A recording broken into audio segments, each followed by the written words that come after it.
رسول خدا خاتم الانبیاء نبی مرسل ارشاد فرماتے ہیں ان الحسین مصباح الہدیٰ و سفینۃ النجاۃ، حسین ہے ہدایت کا چراغ، نجات کی کشتی۔ تو اب جس انسان کو، جس شخص کو، جس معاشرے کو، جس ملک کو اگر کامیابی چاہیے، اگر وہ کامیاب ہونا چاہتا ہے تو اس کو حسین کی سیرت کو اپنانا ہوگا، حسین کے کردار کو دل و جان سے تسلیم کرنا ہوگا اور اس پہ عمل پیرا ہونا ہوگا۔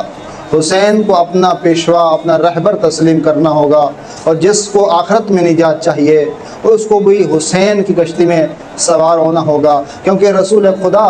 نبی مرسل نبی اعظم ارشاد فرماتے ہیں حسین مجھ سے ہے اور میں حسین سے ہوں۔ اور جو رسول خدا فرما رہے ہیں کہ حسین مجھ سے ہے اور میں حسین سے ہوں، اگر کوئی شخص یہ کہے، اگر کوئی یہ شخص یہ سوچے کہ میں حسین علیہ السلام کو اپنا رہبر مانے بغیر اس دنیا میں بھی کامیاب ہو جاؤں گا، آخرت میں بھی مجھے نجات مل جائے گی، وہ اپنی غلط فہمی میں مبتلا ہے، کیونکہ حسین کے بغیر نہ اس دنیا میں کامیابی حاصل ہوگی نہ آخرت میں وہ نجات پائے گا۔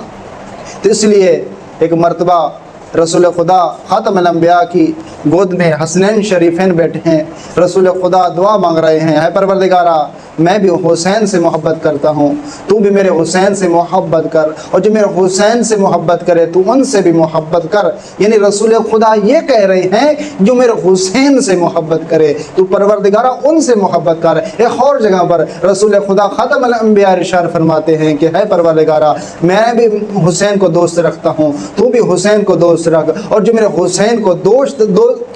حسین کو دوست رکھے تو اس سے بھی دوست رکھ۔